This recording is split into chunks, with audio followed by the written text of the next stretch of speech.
ते तुझ्या गलवान वगैरे ते मला विचारायचं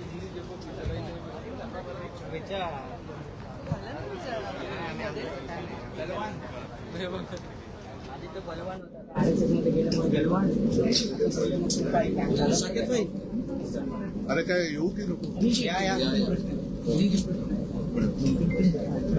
अरे बरं आहे तुमचे 8 एसीत 8 8 तरीच पत्रकार एवढे शांत झाले थंड झाले पत्रकार थंड का या अरे या ना पुढे आम्ही आहे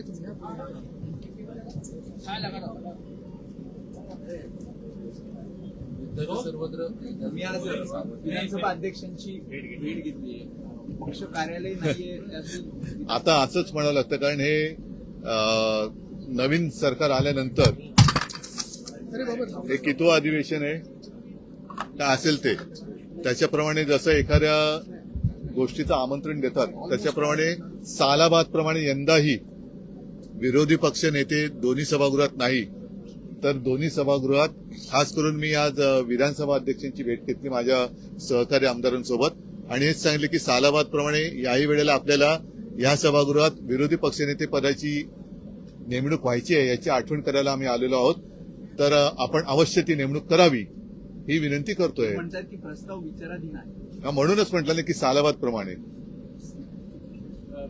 या प्रकारे आपण बघतो गॅस टंचाई महाराष्ट्रामध्ये विविध ठिकाणी पाहायला मिळते मुख्यमंत्र्यांनी काल सांगितले की विरोधक चुकीचा नेरेटिव्ह पसरतात किंवा या सगळ्यामध्ये भर घालतात म्हणजे काय नेमकं करतायत असं कुठलीही टंचाई नाही असं त्यांचं म्हणणं आहे मग रांगा का दिसतायत लोक रस्त्यावरती का दिसतायत मी तर आपल्याच माध्यमातून मला माहिती मिळाली की मुंबईतली फक्त मुंबईतलीच मला वाटतं 30-40% रेस्टॉरंट आता बंद झालेले आहेत किंवा होत आहेत आणि ह्या सगळ्या गोष्टी जर सर्वसामान्य जनता होरपळत असेल आणि त्या जनतेच्या मुख्यमंत्र्यांपर्यंत हे पोचत नसेल तर त्यांच्या यंत्रणेमध्ये फार मोठा काहीतरी गलथानपणा किंवा सदोषती यंत्रणा आहे जो जनतेचं दुःख किंवा जनतेच्या व्यथा जाणून घेत नाही किंवा जाणून सुद्धा त्या तशा नाहीच आहेत असं मानणारा मुख्यमंत्री जर का आपल्या राज्याला लाभला असेल तर कठीण आहे राज्याचं सर्वपक्षीय बैठक या सगळ्या संदर्भात बोलवावी असं सुप्रिया सुळे म्हणतात मला असं वाटतं की या सगळ्यामध्ये नाही सर्वपक्षीय बैठकी बोलवण्यापेक्षा मला असं म्हणायचंय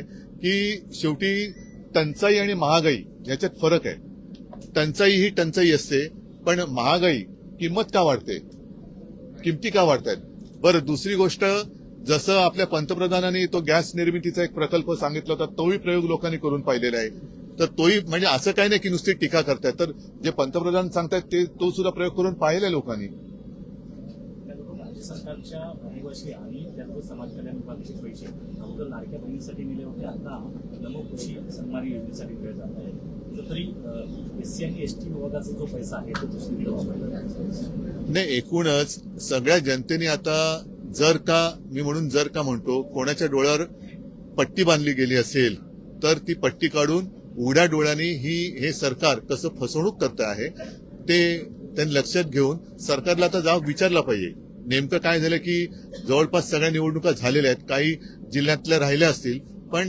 जिथे निवडणुका राहिल्यात तिथल्या तरी जनतेने याबद्दल जागा होऊन सरकारला त्याची जागा दाखवली पाहिजे गॅस टंचाई असेल महागाई असेल शिवसेना किंवा महिला आघाडी हिरेनीने रस्त्यावरती निषेध करताना पाहायला मिळतं ते आक्रमक होऊन पाहायला मिळतं इतक्या आता अडीअडचणी असताना शिवसेनेकडून तुलनेने काही फक्त शिवसेनेनेच उतरावं अशी अपेक्षा आहे का सगळ्यांनी उतरलं पाहिजे शिवसेना ज्यांच्यासाठी उतरते जनतेने सुद्धा आमच्यासोबत उतरलं पाहिजे शिवसेना तर सदैव लढणारीच संघटना आहे शिवसेना ही सदैव जनतेच्या हक्कासाठी आणि त्यांच्या व्यथांसाठी ज्यांच्यापासून व्यथा निर्माण होत आहेत त्यांच्या विरुद्ध लढण्यासाठी शिवसेना नेहमीच तत्पर आहेच आम्ही आंदोलनही करू मात्र ज्यांच्या हातामध्ये सरकार आहे ते सरकार याबाबत नेमकं काय करणार आहे युद्धाच्या बाबतीत नेमकं काय परिणाम होत आहेत काय दुष्परिणाम होत आहेत हे पंतप्रधान कधीतरी आम्हाला सांगणार आहेत की नाही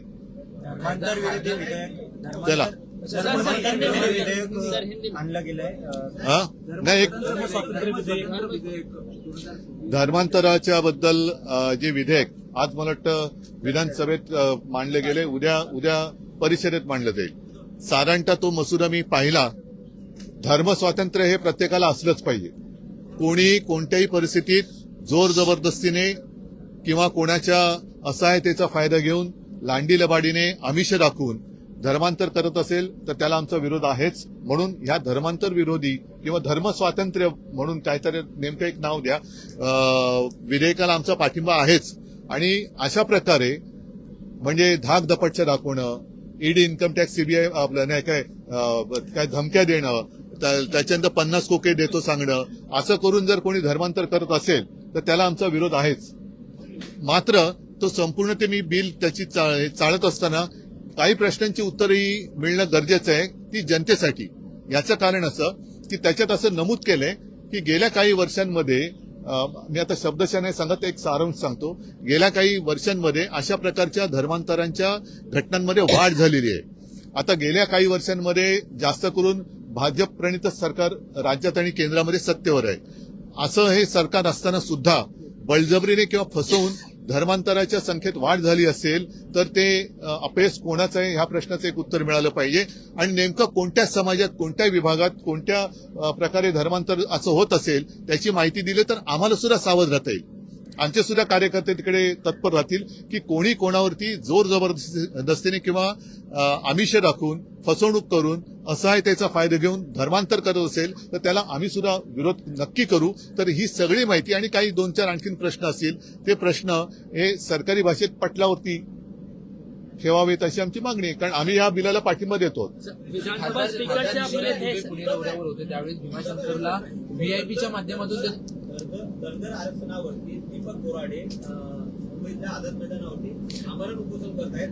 2000च्या तत्कालीन मुख्यमंत्र्यांनी शब्द दिला होता की पहिल्या कॅबिनेटमध्ये दरदर आरक्षणात कोण होतं तेव्हा मुख्यमंत्री? तत्कालीन मुख्यमंत्री हो, पण कोण नाव सांगा ना. 2004 14 अहो ते सोडा, अटलजींनी दिलं होतं सोलापूरला.